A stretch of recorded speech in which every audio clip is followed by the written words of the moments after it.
It's time for the Larry H. Miller Utah Summer Games at Southern Utah University in Cedar City. Register today to participate in the 40th anniversary season of a Utah sports tradition at utahsummergames.org. Participate in over 50 sports around the state. Then plan to join the opening ceremonies Friday, June 5th, presented by State Bank of Southern Utah.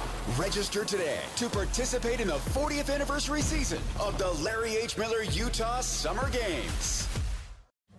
I sold my car in Carvana last night. Well, that's cool. No, you don't understand. It went perfectly. Real offer, down to the penny. They're picking it up tomorrow. Nothing went wrong. So, what's the problem? That is the problem. Nothing in my life goes as smoothly. I'm waiting for the catch. Maybe there's no catch. That's exactly what a catch would want me to think.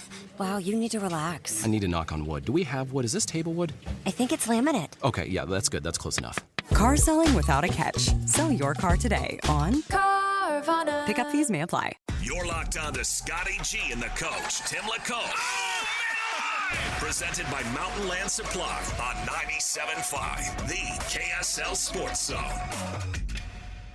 97.5, the KSL Sports Zone. Remember, we will be out and about. Sound Sleep Medical coming up on Wednesday. You can get a free sleep screening and a consultation when we're out there coming up on Wednesday. Visit Sound Sleep Medical with 6 locations across Utah and start sleeping better today. Well, I got to imagine when Austin Ainge, Danny Ainge, Justin Zanuck, Ryan Smith, when their head hit the pillow, they were feeling pretty good about things. Now, knowing all of those guys, their mind was racing. They probably weren't sleeping well because they wanted to go look at some film because all options are on the table for the Utah Jazz. I would actually say, knowing those 4 guys, I doubt their head hit the pillow because I have nothing to do with it. And I was so jacked up that I pulled out the laptop and I finally shut it down like 1:30. It was just that intriguing to me because it's been a while since there's been this much juice. And I said it, we were talking with Greg from RGS here on site in the break. Honestly, there's so many, this is great news. It's awesome news, but there's been great news this year. The Keontae George explosion, his development track jumping the way it did, definitely kind of set everything in motion. And then you get all of the other guys, and that we should have a poster, the other guys, Flip and Bryce and Cody, but all those young guys made major strides, and that was all such good news. Not just because they're, right now Jazz guys, but because their value is, you want it to improve. You want guys to think more of these players because the Jazz will have decisions to make. And then, of course, the third thing, the Jaren Jackson trade then happens, and that's when, to me, the light came on. The lunar eclipse was over. There was a brightness about it and a lightness to the guys. It really freed guys up. So this is now just momentum on that. And, this is, Ryan said it, you don't tiptoe your way into a championship, especially in this day and age. You got to kick the door down. And I'd say, they didn't get all the way to number 1, but what a time for the Jazz to finally move up in the draft. So you made a joke about Danny Ainge when he first took over and how bored he was in that draft room. And I talked to somebody that was in the draft room and said that Danny was very miserable and was letting everybody know how miserable he was in that draft room. Danny Ainge has always been known as a mad scientist when it comes to draft and acquiring talent, and nothing's off the table. Now having this leverage, having these assets that the Jazz have available to them, including, number 1 picks down the line, still some residuals from the Donovan Mitchell and Rudy Gobert trade. Everything's on the table here. This thing could get really fun coming up on draft night, even if all the Jazz do is take a player at number 2. But it would not surprise me to see some fireworks, because right now, Ryan Smith tweeted out a picture of the upper bowl on that, I believe it's the south side they're working on first, that's just completely gutted. I mean, it took only a few days for the cranes to get in and that place to get absolutely wrecked. And so they are doing work. The Jazz and the Mammoth right now are both poised to go on at bare minimum, about a 6 to 8 year heater based on the youth that they have, based on the talent that they have. You've got both franchises that are the Mammoth are already there, and the Jazz are not too far behind. They might be right there with them next year in terms of how deep they make it into the playoffs. And this is a time for the Jazz to go all in. They're going all in on their arena. They're going all in on the downtown expansion. They're all going all in on these teams. We're about to embark on a really great era of Utah sports with those two teams. Oh, without a doubt. And that was on my mind last night. You know, all of the things that the Mammoth have been able to do for this locale and the fandom now that exists.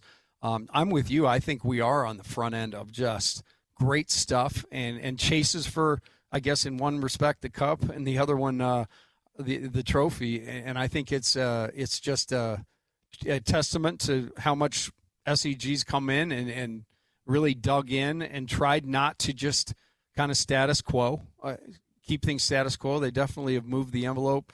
They're spending money where it's important, where they bring these hockey players in from other teams, and they see the locker rooms and they see the practice facilities, and then they go out on the ice and they hear how that crowd treats this place.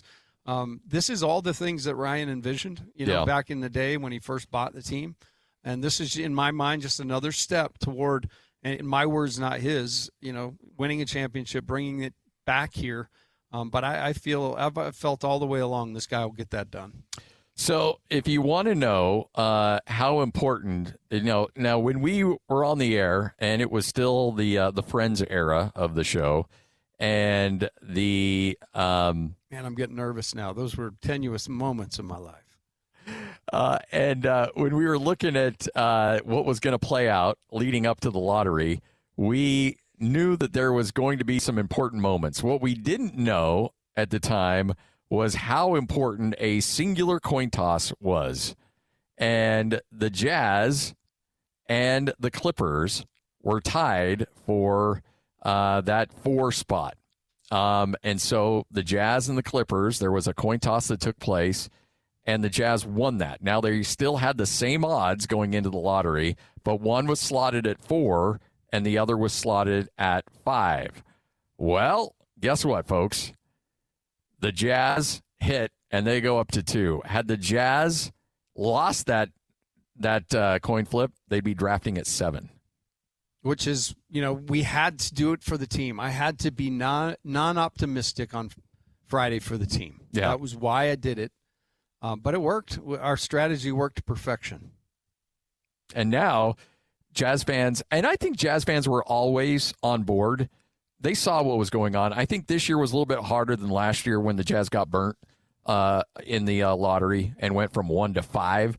So I think there were a lot of people that were cranky about that. But as the Jazz went through this year, you started to realize how important it was to maintain that level for at least one more year. And the Jazz did it. It wasn't fun. It wasn't pretty. No one was more in front than you were doing those Jazz pre-half and post. You and Jake saw a lot of bad basketball over the last couple of years. And all of a sudden, now you're looking at a Jazz team that it's over now. You got the Jaren Jackson Jr. trade, and you got the number 2 overall pick. That era is now completely shut and completely behind you. No more of that. But really, because of the last 4 months of the season or 3 months of the season and all that took place in that time, I think the Jazz are now ready to literally bring this player in, put him on the bus, and get on the highway. I really do. Like the terminology, the cohesion, the chemistry. I've mentioned this before, but the Jazz had more assists than any other team in the history of the franchise this year. So there's that feeling of how they want to play. The rebuild is definitely over. And, again, we said this prior to knowing this news. I think the Jazz are at a minimum next year at 6. And depending on how this thing goes and how everything works, I mean, they're on their way to doing what they have been talking about doing for a while, and that's chasing the favorites, chasing OKC, and San Antonio is probably who it's going to be, and they're going to chase them in the West and try to knock them out. If you were, if there was anybody currently in the NBA that you would give up that number 2 pick for, and I know things have to match up, but let's just say straight across, is there any player that you would look at that Danny Ainge could acquire for that number 2 pick that you would say it's worth it? Giannis is about the only one that I can really think of. Yeah, I'm not. And even then, I don't know. Because right now that really, right now why this really works, and again, it's that 10-year window. You want to draft somebody that's going to come in here and take part of this and then be able to take it from there and take this culture and chemistry, and you kind of be the leader going forward. And you've seen that time and time again. I guess back when guys used to stay places, but it doesn't happen as much anymore. But that's why that's so important, this timeline thing. The other piece of it, you instantly start paying Giannis, this crazy amount of money. Whereas one of the great things about the way this salary iteration is structured is these first few years, you're getting a real value on these guys. Yep. And if they can punch above their weight in year 1, year 2, year 3, you are that far ahead. So Ace Bailey's on the clock. Next year they're hoping, okay, you've learned all your lessons. And by any indication of how the season ended for him, he's feeling really good going forward. So add another great piece to this, add the defensive components you've lacked for so long. And I'm excited probably more than anybody. I'm excited for Will Hardy. Yes. Absolutely. I've been front facing. You want to talk about front facing, having to go answer all those questions after every game. People questioning, can this guy really coach? The defense is really, guys, we're not even playing. You might as well be playing with, in some cases this year, just 10-day guys.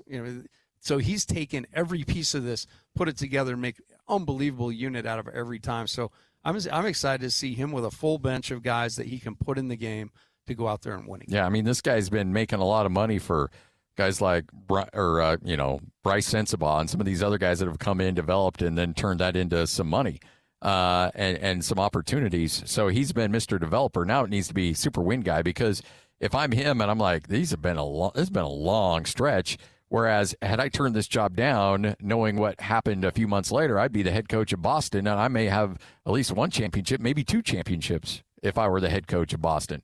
But he's waited, and now he gets to run, and you're right. I couldn't be happier for him. He's so good at what he does, and it's not just the X's and O's. He puts the time into the dudes. That's why this works.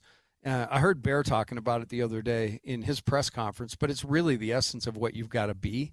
You've got to be able to sit there in light moments, quiet moments, and you've got to be just, yourself. And you've got to be yourself when you're coaching too, but you just got to be able to amp it up a little bit, and there's got to be enough respect where it can be taken. And I think Will walks that line so well because you've seen him get really hot. You've seen him go after guys. But then I see that, that night or the next day, him sitting on the bench with his arm around that guy. And that's why he can do it. And so, yeah, he's going to have a vastly different team and a vastly different coaching experience. And I would bet you he wouldn't choose to have done something different, because he to me seems like a guy who wants to start something and see it through. And his fingerprints are going to be all over this, and he's got such a supportive front office. I absolutely, and by the way, it's not like Will's claiming poverty. Will's been very well taken care of in the financial aspect. I mean, the Jazz know what they've done to him in terms of what the product has been out on the court, and they've rewarded him appropriately. Like, hey, look, we know we put you through hell a little bit. So you've been well compensated, and now you're well compensated in terms of your locker room, because you've got a locker room ready to win right now. I'm curious to know what it's going to be like for Markkanen and some of these other guys that have been in hey, Laurie, what's wrong? He's like, I got this, this ingrown toenail that's kind of giving me fits. You know what? Take the week. Take a couple weeks. Let's really get that thing back up and going. Whereas now it's like Laurie's like, hey, I'm not feeling good. Like, I don't care. Get your butt back out on the court. We're in a playoff run right now, or we got playoff seeding we're going for. Do you want to be here or not? And it'll be interesting. There's kind of a mind shift there from going into, all right, let's just get out there, develop the young guys. We know what we're doing in the long term thing, and then flipping the page and saying, all right, it's go time. And I don't think that's going to be a problem, but it will be a different mindset. No, it is, and that's where character is so huge. And what I've seen from Lauri Markkanen, I talked about it this year a couple times last week. Lauri improved so much defensively and was so dialed in and aware of where he needed to be and how he needed to do things, so much better than last year. And so I think each of these guys are honestly chomping at the bit to get out there and compete. And this roster, if you look at it and start to look at other rosters across the NBA, you can see where it's going to give teams fits. And we don't even know what the final piece will be. You know, that's the exciting thing. We get to, over the next couple of weeks, we will dial in on it. But, man, the options are great. And whoever you add, obviously, is just going to be right now. This early is going to be just so vital to being able to come in and acclimate to this group. So when you look at these guys, who helps you in October of 26 win faster out of this group? It might even be Boozer. It might be, and that's why, you know, Ainge has never been a guy that's taken the safe pick. You look back, and you mentioned the Fultz situation. You know, the question on Tatum back then were that he just didn't play hard enough. He wasn't engaged enough defensively. Again, you can't get too hardcore on opinions about guys until you get your hands on them. And I think what Danny's done is he's got a system where he can really get to the essence of what makes a guy tick. I remember going back, this is back probably 2013 or 14, we went back to the training camp, and Shaq was there, and he happened to come over and sit down, and he put his shoes down. They were size 22s. I'll never forget it. My regular shoes, I just was able to slip inside his shoes. I mean, it was insane how big those boats were. But being back there and kind of watching how things were done, Danny pointed a guy out in the corner, and I said, "Who's that?" And he said, "It's a guy we've invested a bunch of money in that's really great at figuring out people's personality type, ability to work with others." I mean, he's a full-fledged member of the staff, but he was standing in the corner observing practice. So many fascinating things in this whole process that we're not privy to. But, man, you said it earlier, there will be no stone unturned. When you got phone calls about a potential draft pick, so somebody's calling up and they want to know about this player or this player, you want that player because you're emotionally invested in them. You're close to him and his family, and you want him to be successful. And also from a selfish standpoint, hey, if you get a kid from your roster who gets drafted, that's a feather in your cap too. So you want to talk him up, but you also know I need to be honest and upfront. Is that tough to do sometimes and not overly rosy picture and say, okay, one of the things he does need to work on is this. He does need to work on this. We did have a problem with this. He didn't really enjoy going to class that much, or you know what, he was out on the town a little bit, but he's a great player. Like what were those conversations like? To keep it fair, honestly, I tried to almost like when you take a picture of somebody and you're just able to describe it. Like I want to have a good enough relationship with the player that they'll know what I'm going to say, because I've hounded them about it forever. And again, we're talking about high-level players when you're getting drafted in the NBA. So these things are if there are major red flags character-wise, yeah, you've got to talk about it. You can't be in the dark about that. But fortunately for us, that was not much of an issue. We were talking about most times guys wanted to know the friend group, the family, what they were all about. And, most of the time our guys were, like, what does Lee Kamar do in the he goes home and watches television, I think, and eats bad food. Like he loved Taco Bell, so he probably watched Seinfeld and ate Taco Bell. I don't know what he did, but it wasn't going out and causing a whole lot of problems. So for us, that was an easy process. Is he a 5-layer burrito guy or chalupa? You know what? Lee and I love everything about it. To us, it's fine dining. Hey, I'm not arguing. I mean, back in the day, you used to get like 20 items for $5. Oh, yeah. You could really load up. I bet Hans could do some damage in there. Back in the day, yeah. You wouldn't touch it now. No. That machine is so clean. Yeah. But, hey, bring me all your Taco Bell. Nacho Bell Grande, number 5, baby. Hey, coming up a little bit later on, Ari Temkin's going to join us in about an hour from right now from Big 12 Radio. Get his thoughts on these two players.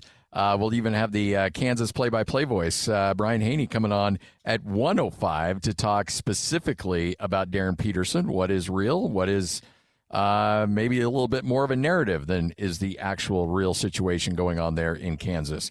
We'll talk about that again coming up at 1:05 with him. 97.5, the KSL Sports Zone. I sold my car in Carvana last night. Well, that's cool. No, you don't understand. It went perfectly. Real offer, down to the penny. They're picking it up tomorrow. Nothing went wrong. So, what's the problem? That is the problem. Nothing in my life goes as smoothly. I'm waiting for the catch. Maybe there's no catch. That's exactly what a catch would want me to think. Wow, you need to relax. I need to knock on wood. Do we have wood? Is this table wood? I think it's laminate. Okay, yeah, that's good. That's close enough. Car selling without a catch. Sell your car today on Carvana. Pickup fees may apply. It's time to saddle up and talk about the winners and the losers. This is the good, the bad, and the ugly. Now, here's the good. It is your good, it is your bad, it is your ugly right here on 97.5, the KSL Sports Zone. Before we get to it, though, caller number 12, 801-575-ZONE. That's 801-575-ZONE. You'll be assigned a golfer in the upcoming PGA Championship this week. Now, when you're caller 12, Lloyd will get you on the phone, and he'll say, hey, you get this golfer. We do 25 golfers, and then another qualifier gets the field after that. If your qualifier ends up winning the PGA Championship, then guess what? You will receive a Copper Rock logo golf bag and a $100 gas gift card, all brought to you by Copper Rock, where the pros play. And throughout the week, we'll talk to Brian Taylor and Bob Casper. You get your on your fill-ins. Have you ever had a chance to chat with those guys before? I have. I think I talked to Bob. Yeah, Bob's one of the best dudes on the planet. And Hans, Lloyd, and I played in a 3-man scramble against Bob. So essentially, it was best ball with the three of us versus just Bob. And Bob still beat us by 4 strokes. That is, he was, comes from a very good golfing lineage. Yeah. So that's the kind of expertise you get, and also how bad the three of us are, but more about how good Bob is. I actually down in my office. You got to come down and see the guitar room. It's all put together. But I have the coolest. I try to keep hold of cool trinkets and stuff. I played once in the Billy Casper Invitational at Riverside. It was a fundraiser for the Boys and Girls Club, I believe, in Provo, and I have the coolest kind of coin that was made for that, and in my little coin jar, kind of with some Fenway things, and maybe I went to Bethpage Black once and got a ball marker there.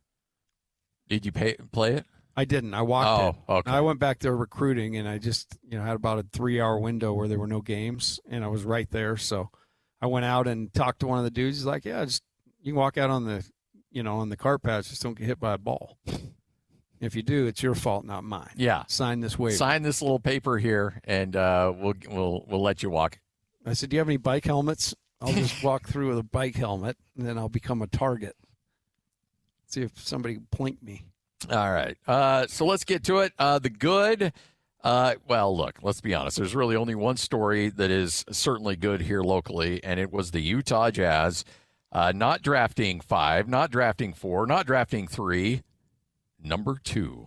And I know it was like, everybody's excited. You see those final 2 picks, and it turns over Jazz on 2, and people are like, oh, but okay. I mean, honestly, I think for a moment people are like, okay, 1 would have been great, but 2's a great place to be. Yeah, there was zero disappointment in this kid. I mean, after all the years of disappointment, and, last year being kind of the coup de grace, and I'm with you, when we did this tankathon thing enough that I kind of knew what teams being where meant what. And when I saw Dallas come up, I said, take that, Dallas. That's from Scotty, because that's what you were saying the whole week. And then when Sacramento, I knew we were in business, right, when I saw the nasty colors of the Kings come up. Oh, loved it. So, yeah, man, it's a epic day for the franchise, epic day for the state. And by the way, I meant Sacramento. If I said earlier, somebody on Twitter said you said Clippers in the coin toss. I meant Sacramento because the Jazz, when they won that coin toss with Sacramento ends up sliding all the way down to 7. The Jazz are at 2, and it just shows you how important the coin toss was. I wonder if we called heads or tails. Or maybe they had speaking of which, maybe they had an engraved. I'm sure they spent coin. the money on that, yes. One had a Jazz logo, the other had a Sacramento logo. That's totally something the Dark Overlord the NBA would do. Yeah, Adam Silver's like, we must commemorate this. We got to create this coin. Yeah, they probably just, hey, does somebody have a coin flip app on their phone? Like, yeah, let's just use that. Because nobody's carrying coins anymore. Or do you just want to tell them it was heads and Utah won it? Yeah. Just get them off our back. Ryan's barking at us. And look, they gave us $500,000, so let's let them have the coin toss. All right, heads it is. Utah. Yep. Congratulations. Kind of how it went. Won a coin toss. All right, there's your good. Let's get to the bad. Now the bad. So Naz Reid wakes up this morning, probably a little sore after taking the elbow from Victor. Victor wakes up this morning not sore in the pocketbook because he will not be fined, nor will he be suspended for the elbow shot to Naz Reid yesterday. Now, he was ejected, thrown out of the game with the flagrant 2, but I will say, if you're Wemby, you're coming out of this pretty good, considering how bad this could have been, either for you not playing a game or you getting hit in the pocketbook. I thought we'd be seeing $75,000 easy. Oh, I did too. And I thought for sure because of the intent, and I know Mitch saw it differently. Coach Johnson saw it differently. I mean, it just happened to run into his chin.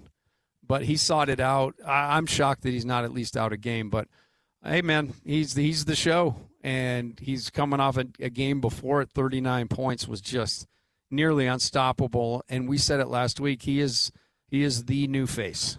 He is the new face of the NBA. As starting next year, this guy and Shea are the two guys. You know, LeBron is definitely – thank you for playing, LeBron. Yep. You've had a great run. Yep. But if you want to stay, there's a seat – I think about 14 rows back on the aisle. Yes, that's where you can go. That's where you sit. But San Antonio and Minnesota now all square at 2 apiece, and that series looks like it's going to be a dogfight going down the line. I've said from the start, I think that's a 7-gamer, and that was a big part making it go that. Anthony Edwards was great, obviously, just absolutely phenomenal, and Naz Reid, to your point, got the kind of the coup de grace bucket at the end of the game. So Wemby was in the locker room icing his elbow, and Naz Reid picked himself up, didn't know what state he was in, but made the basket that kind of sealed the game. I will say Anthony Edwards is one of my favorite players to watch play in this league. Love him. I just absolutely love his game. I love everything about him. He's got a little screw you type attitude to him. And I think, but he's old school. I think he's a nice throwback. If you miss the old 80s and 90s style basketball, you'll love this guy.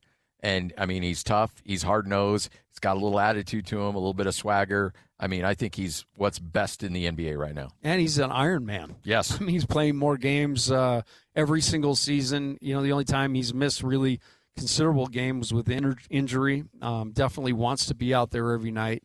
And I've said it, but he has the closest game comparable to Michael Jordan. That dude reminds me of in little stretches of like, man, that's like Mike. When he hits a big shot and runs down the floor with a big grin on his face. And he's popular with the ladies. Yeah, I think he's doing just fine in that category. Walk-off interview actually stopped it to tell a gal he'd call her, and it came back. Like, hey, you see what I did out there on the court? Come on. Let's go have some dinner. Hey, that was just the appetizer. Hey, by the way, a side note here. On Mother's Day yesterday, remember his mom, Yvette Edwards, died of cancer back in 2015. His grandmother, Shirley, died of cancer 8 months later. So he wears number 5 because they both died on the 5th of the month. And so he said, was asked if he was thinking about his mom and his grandma on Sunday. He goes, yes, for sure. I couldn't lose because of them. Well, he plays with a little extra something. That's really awesome. And, yeah, I'm with you. He's kind of surpassed this year Jokic and some of the antics. And, you know, I love Jokic, so don't get me wrong. But I think my favorite watch in the NBA is Anthony Edwards. Yeah. All right, there's your bad. Let's get to the ugly. Of course, the ugly. Well, the Indiana Pacers are what the Utah Jazz were last year, losers in the lottery. And the Indiana Pacers not only lose and drop back in the lottery, they lose their 2026 first-round pick. And Kevin Pritchard addressed a fan base that was fired up about losing and everything that went along. And he tweeted out and sent out on social media, I'm really sorry to all our fans.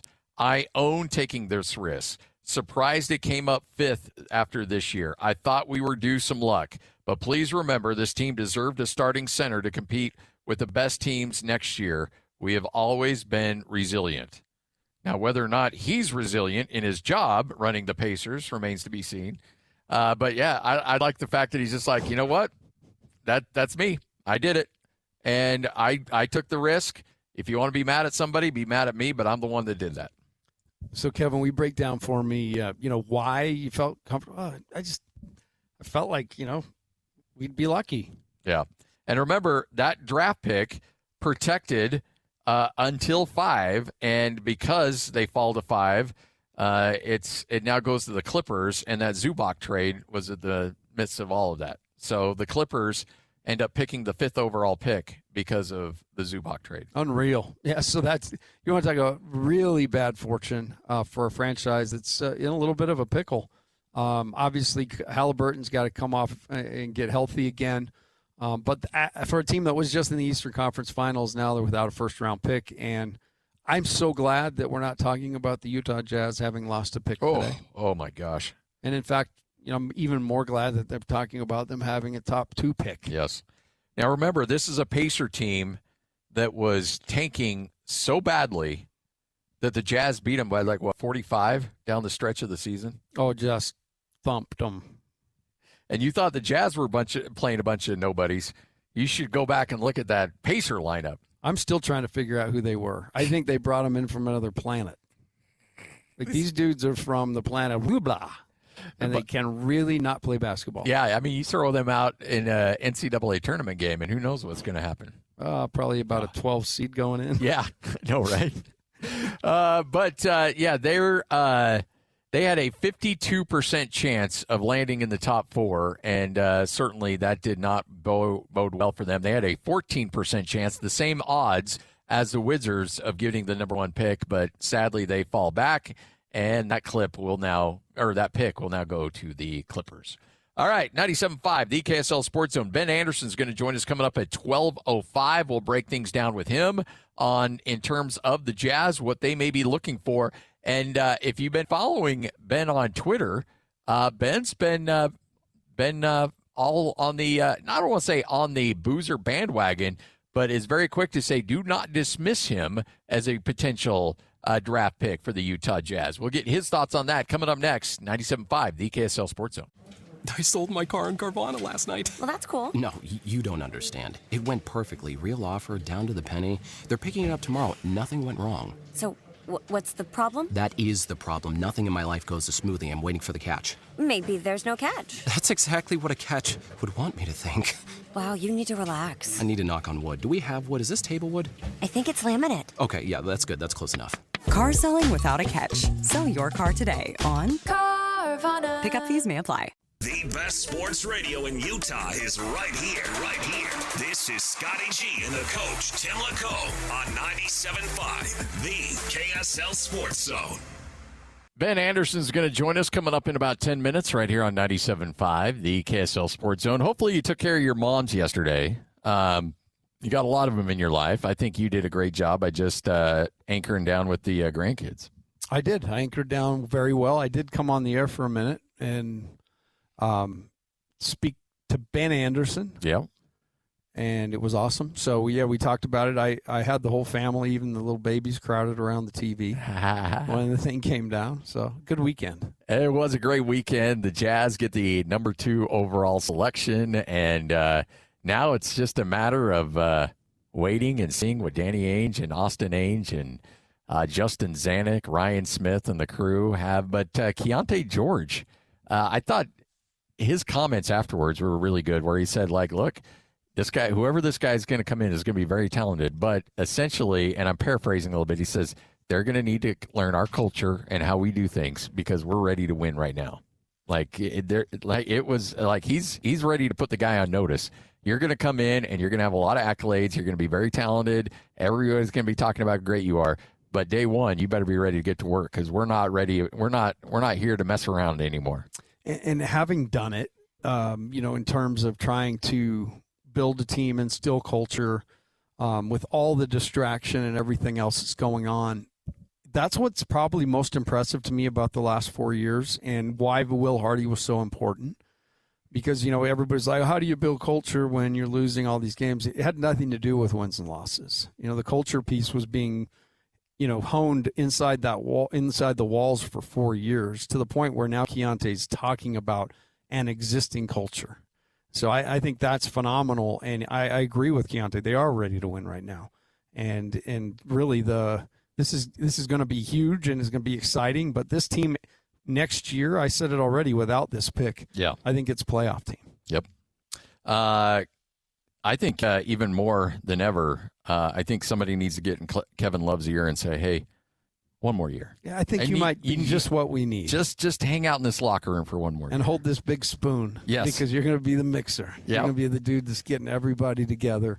You always kind of sit back and watch who's our mixer, right? And who's carrying the spoon. And every locker room needs one. I remember at first that's what Joe Ingles was, and then all of a sudden Joe turned into a pretty good player. But at first it was like, hey, keeps the locker room loose.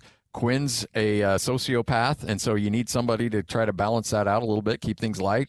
And so he was a great addition. And then all of a sudden it's like, oh, wait, actually, he's a hell of a player too. And Kevin's not going to find the fountain of youth, but he is certainly a guy that's going to help you out, especially when you have a guy that's going to come in, whether it's Darren Peterson or AJ or whoever the case might be, and show like, hey, this is how you be a pro. And what he said near the end of the season when he said, I keep telling me and Nurk keep telling these guys, it's not like this everywhere. So enjoy this. And I think that's a message. As much as you can get into the minds of those players, you do it. He was worth his weight in gold, whatever the Jazz paid him for Keontae George alone. I think his mentorship after Keontae decided, hey, I'm going to step into this other realm. I'm going to become more accountable. I'm going to be more mature. I'm going to carry my body different on the court. And, it's crazy how the world opened up for him. But people helped him along the way. Kevin Love was huge for that. 97.5, the KSL Sports Zone.